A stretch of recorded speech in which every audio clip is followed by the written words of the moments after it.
guys, welcome back to The Bright Side. Macy here, The Bright Side Girl, and today we're going to be doing a new releases for 2023 part 2. So in case you missed it, I will link part 1 up in the cards as well as down below in the description. This is going to be all of the new releases that I personally am interested in January through June, and this video is all going to be July through December. I try to get to at least 12 new releases every year, 1 per month. Sometimes I go way over this, sometimes I don't. I've been having pretty good luck lately enjoying the new releases. Some of these are debut, some of these are parts of series I'm excited for, and some of them are random fun finds. Most of these are going to be young adult. If they are adult or middle grade, I will try and let you know as we go through them all. I've got quite a big list to share, so let's get started. Oh, and one last disclaimer, I have the dates for all of these. They'll be down here as I'm talking about them, but sometimes things get shifted around in the publishing world. So this is the information that I found as of filming this video, but things can kind of change, especially towards the later half of the year. First up in July, we have Space Boy Volume 16. I believe this is coming out on July 4th. I am so excited for it. I've been keeping up with this series since I read it last year for Galaxy-a-thon. I've talked about it numerous times, so I don't want to go into too much detail here, but it is a really cute young adult graphic novel series set in space and in the future, and it's just very unique and one of my all-time favorites now. So very excited for the new volume. Coming out on July 11th, we have Those We Drown by Amy Goldsmith.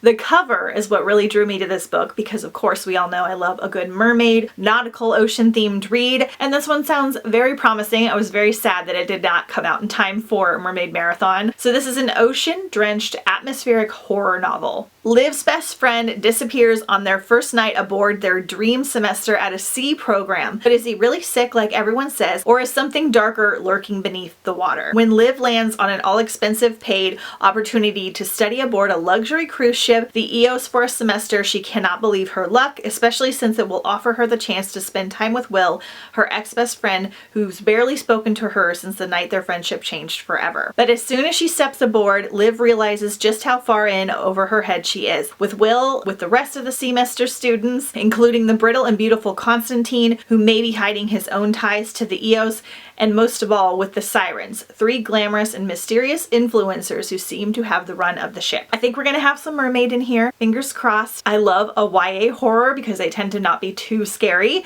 and it's set on a cruise ship, which I am always looking for books set on cruise ships because I haven't found too many that I've enjoyed yet. I'm so excited for this one. I'll probably be reading it sometime this summer. Also on July 11th is Return of the Vengeful Queen by CJ Redwine, another nautical themed read. So this is book 2 in a duology that I'm a tiny bit salty about, pun intended. So I read Rise of the Vicious Princess last year for Mermaid Marathon. I will link that reading blog down below in the description if you want to check it out because of this beautiful cover, nautical looking cover. And I was hoping for mermaids, but I was okay if we just got some like oceany vibes. So this is a YA political fantasy duology about a princess determined to bring lasting peace to her kingdom. So Princess Charis Willowthorn is the dutiful sword of Calera.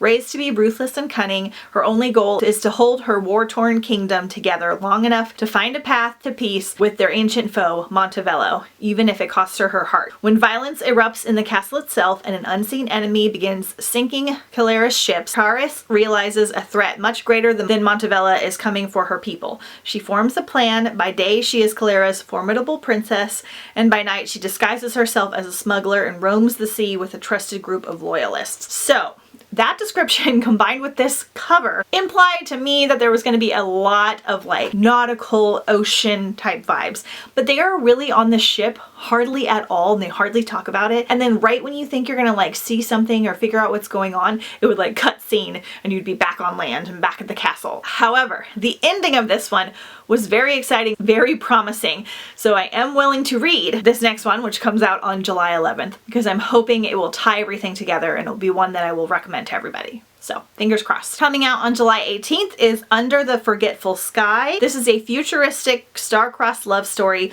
following 2 teens in a starkly unequal world struggling to find their place. So 16-year-old Rumi has spent his entire life behind the armored walls of St. Iago, which protects citizens of the Union of the Upper Cities from the outside world's environmental devastation. But when rebels infect his father with a fatal virus, Rumi escapes Santiago, desperate to find a cure. So we just kind of have like apocalypse type vibes vibe, which I like to read, especially for like hike-a-thon, so I'm thinking this will be a good one for that. Coming out on July 25th, we have Lightbringer from Pierce Brown. Now, I absolutely love the Red Rising trilogy. It is an adult dystopian style read set on Mars. We're segregated by factions into colors, and certain colors are better than others. The red colors are kind of used to like make Mars better and mine and make it like a habitable planet. And then our main character Darrow finds out that this has kind of been a lie and that the other colors that are above them have been just kind of keeping them at bay and keeping them busy while they have already figured out better ways to live. Loose description of one of my all-time favorite trilogies. The second set of books, 4 through like 7 or 8, I'm not sure how many there are going to be, is set 10 years in the future following some of the same characters. So I'm going to reread these very soon so that I can catch up to the series because they are so epic. They're adult, they're brutal, they're intense. Darrow is one of my favorite characters of all time. The audiobooks are incredible. They just came out with the graphic audio for Red Rising, and I think Golden Sun is coming out in August, so I'm really excited to listen to those because it's like a whole movie in your mind type of audio. So I'll let you guys know how I feel about them, but very excited for the 7th book, even though I'm technically like 4 behind at this point. Then we have House of Root and Ruin by Aaron A. Craig. Another one I'm so excited for. So this again is part of a duology or maybe a series now, I'm not sure. The first book being House of Salt and Sorrows, which is one of my favorite books ever. Again, nautical sea type vibes, but it's a 12 Dancing Princess retelling. It's got some gothic horrorness to it. It's YA. We've got a neat little romance in there. I love the fairy tale of 12 Dancing Princesses. It's one of my favorites. And that first book was so good. It's like slightly creepy and eerie and magical and fantastical, and I love it. So this is the second book, and we're following a different sister, and I don't know like how far in the future. So excited for it. I think originally she had just planned on making House of Salt a standalone book, so really excited to check out this new one. Okay, next up we have August. So we have Bring Me Your Midnight by Rachel Griffin coming out August 1st. So Tana Fairchild's fate has never been in question. Her life has been planned out since the moment she was born. She is to marry the governor's son, Landon, and secure an unprecedented alliance between the witches of her island home and the mainlanders who see her very existence as a threat. So we have like witchy island vibes in here, some darker magic. Sounds like it's going to be a good one for fall. I haven't read one from Rachel Griffin yet, but I do need to check out some of her other books as well. So excited to check it out. Coming out August 1st is Zahara by S.J. Jones. This is said to be Sailor Moon meets Cinder. Really didn't need to know much else, but also S.J. Jones's Winter Song was my favorite book, I think, of 2020. It's a Goblin King fantasy. It was so good, so I haven't read anything else from her. So in this one, magic flickers, love flames, chaos reigns. Magic is forbidden throughout the morning realms. Magicians are called abomination and blamed for the plagues of monsters that razed the land 20 years before. Jin Zahara already had enough to worry about. Appease her stepmother's cruel whims, looking after their blind young sister, and keeping her own magical gifts under control, without having to deal with the rumors of monsters re-emerging in the marsh. So I think this one might be set on another planet or have something spacey, so I might save it for Galaxy-a-thon, but it's also retelling, so I might read it for a Retold-a-thon. Who knows? Either way, I do want to check it out. Alright, so coming out on August 3rd is Good Bad Girl by Alice Feeney. Now I have a whole saga adventure with Alice Feeney. Again, I will link the reading vlog down below. I believe it was for my 5-star TBR. I read Rock, Paper, Scissors in January because I was looking for like a winter thriller. It was perfection. It was almost my favorite book of the year. Then I read almost all of Alice Feeney's books in February, and I disliked most of them, but I enjoyed her writing and I really loved the narrator that does her audiobooks, but they just had kind of weird endings or darker subjects than I wanted or got a little bit more gruesome, so I didn't love most of them. But then I read Daisy Darker for Hike-a-thon and I enjoyed that one quite a bit. It was a 4-star and it was kind of more what I was wanting. So at this point, I feel like I'm hooked in, I'm stuck. I'm on the Alice Feeney bandwagon. I have to know what her twists and turns are, even if I might not like them. Definitely adult, a thriller. Sometimes her stuff gets really intense, but we're gonna check it out. In this one, 20 years after a baby is stolen from a stroller, a woman is murdered in a care home. The two crimes are somehow linked, and a good bad girl may be the key to discovering the truth. Edith may have been tricked into a nursing home. She is planning her escape. Patience works there, cleaning messes and bonding with Edith, a kindred spirit.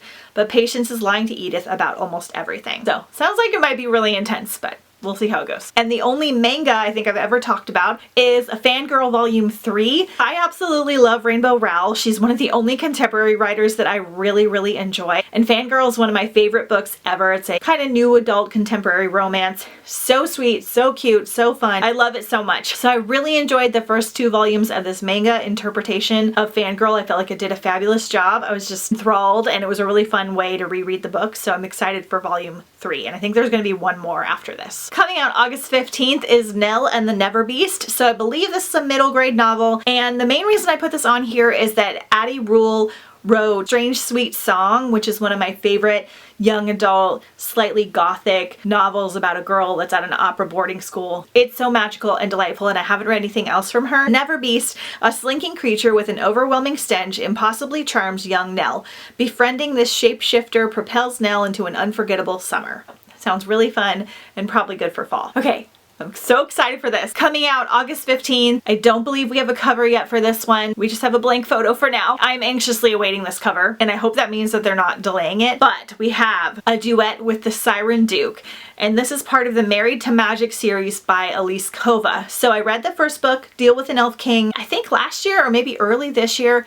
Really enjoyed it. I'm not sure if it's young adult or adult. I believe these are all indie books, and we were basically following like a young girl that gets swept off into like a fairy kingdom and has to like serve there, to describe it loosely, but there's romance involved. I love them because they weren't too spicy. There was just like a little bit in there, and there was like a ton of plot, and there was a lot about like food and magic, and it was a loose Beauty and the Beast retelling. And the next one, I don't remember what retelling that one follows, but the third one, Duel with a Vampire Lord, and then this one is basically a Little Mermaid retelling. It said that you can do them all as standalones. I'm still gonna read them in order just in case things kind of tie together, because I know they're all set in the same world. But I'm so excited for this, but I don't know if I should wait to read it till Mermaid Marathon, because I do kind of have a hard time finding books I'm excited about for Mermaid Marathon sometimes. I've read almost all of like the main books that everybody talks about, so a lot of the books I read for the readathon are kind of more obscure now, which is really fun, but I like having ones I feel like I know I'm gonna enjoy. Let me know if I should save this one. Alright, coming out August 22nd, the one I'm most excited about, Foxglove by Adeline Grace. Belladonna came in last year in September and swooped me off my feet,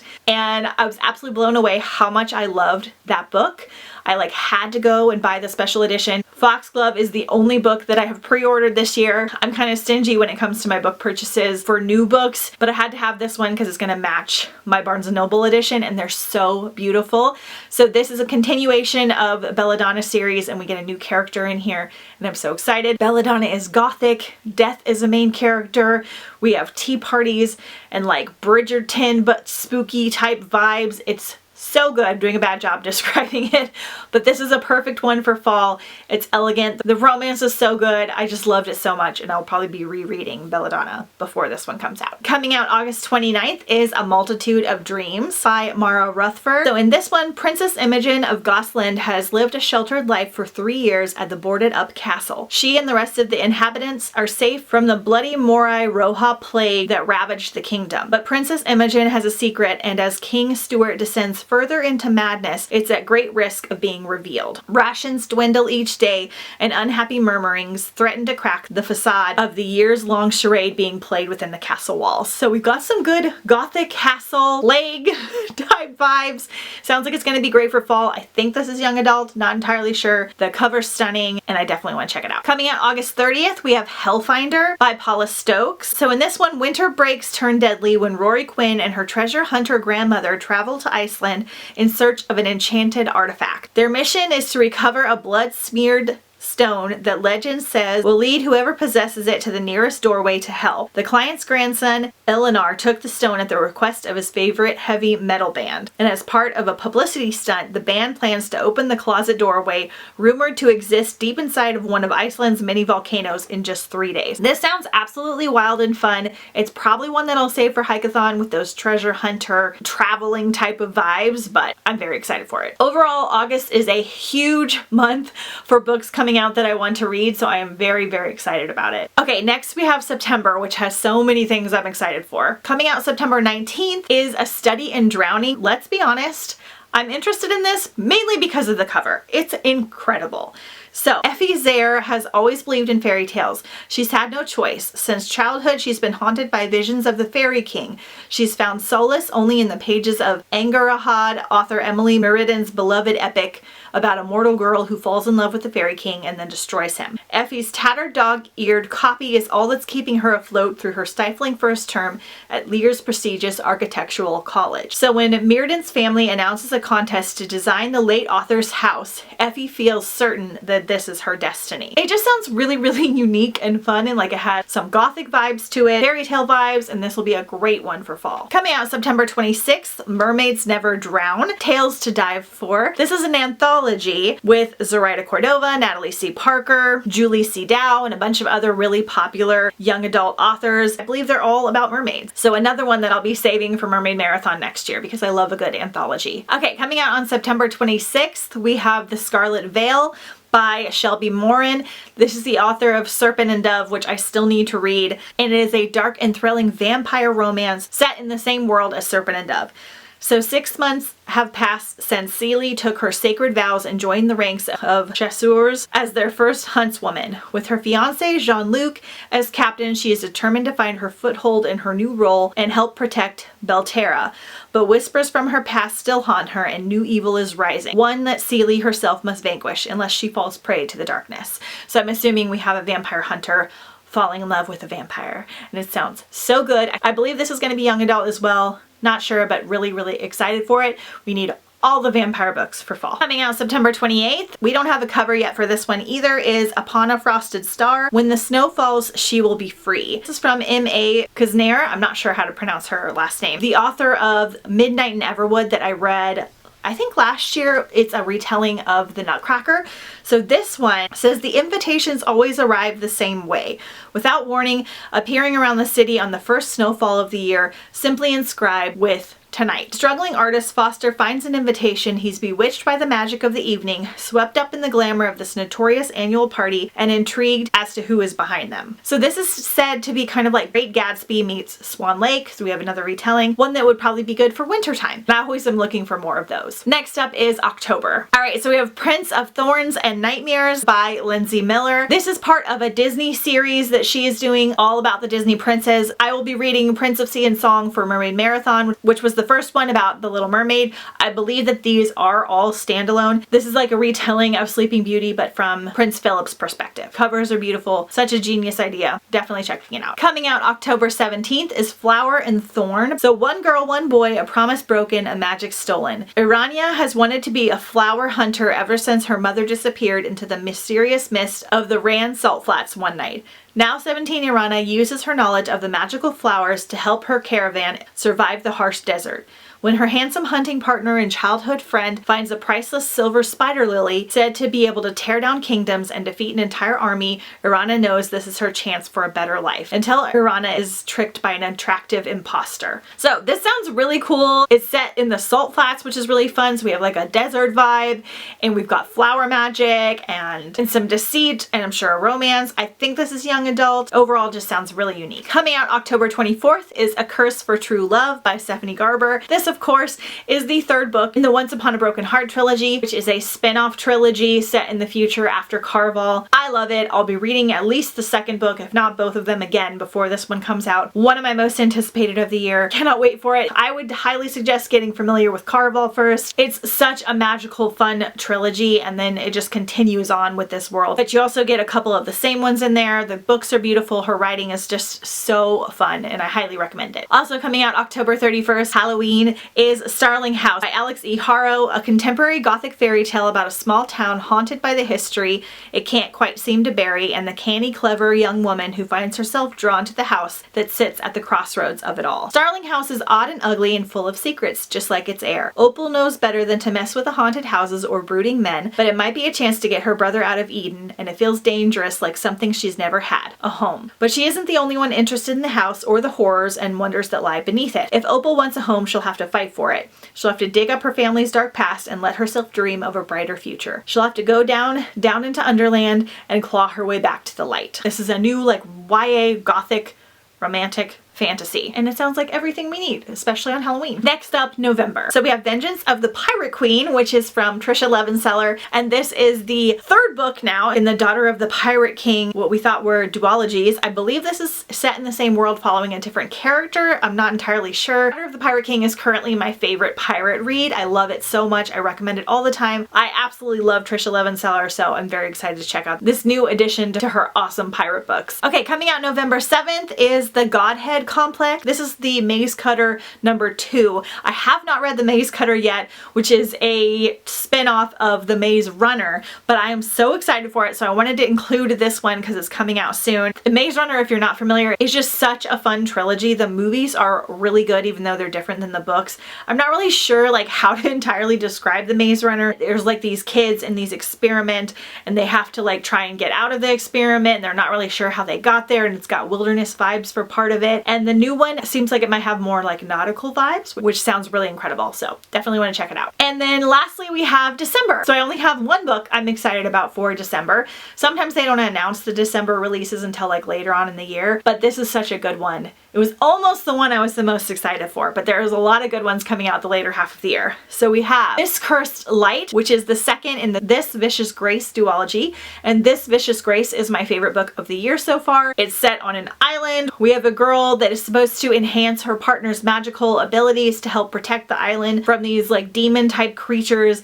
and instead she winds up killing her suitors on accident by touching them, and the island kind of turns against her, so she hires this random bodyguard to kind of protect her as she tries to find the next suitor. It's so incredible. I rave all about this in my Hikeathon reading vlog, so again, I'll link that down below in the description if you're interested. So excited for the next one. I'm assuming this is just going to be a duology, but very, very excited to get to this one. Okay, you guys, so that was my huge list of new releases that I'm excited about. There are some popular things that I don't have on here, usually because I haven't read the first books in the series yet more than anything, but I may have missed a couple as well. Let me know if you're excited about any of these down below in the comments. Let me know which ones you plan on reading. Don't forget to follow me on Instagram at The Bright Side Girl. Thank you guys so much for watching, and I'll see you guys next time on The Bright Side.